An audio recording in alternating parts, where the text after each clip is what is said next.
నువ్వు బెడ్ కింద మనీ పెట్టావు కదా క్రిస్మస్ తాత రావాల నాకు జింగిల్ వెల్ గిఫ్ట్స్ ఇస్తాడని. ఏం ఎక్స్పెక్ట్ చేస్తున్నావు నువ్వు? బటర్ఫ్లై స్టిక్కర్స్ అంతేనా? మరి చూద్దామా ఏమన్నాయా? కళ్ళు మూస్తానా అన్న. సరే మరి ఓపెన్ చేద్దామా కళ్ళు? ఇక్కడేనా డబ్బులు పెట్టింది?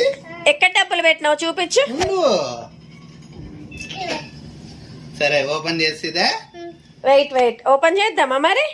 నువ్వు ఒకవేళ గిఫ్ట్స్ ఏం లేకపోతే హ్యాపీ ఫీల్ నువ్వు మరి బాధపడకూడదు, ఓకేనా? మరి గిఫ్ట్స్ ఉంటే హ్యాపీ ఫీల్ అవ్వతావా? గిఫ్ట్స్ లేకపోతే అవునా? సరే మరి ఓపెన్. ఏమేమి ఇచ్చాడు క్రిస్మస్ తాత చూద్దామా? ఏమిచ్చాడు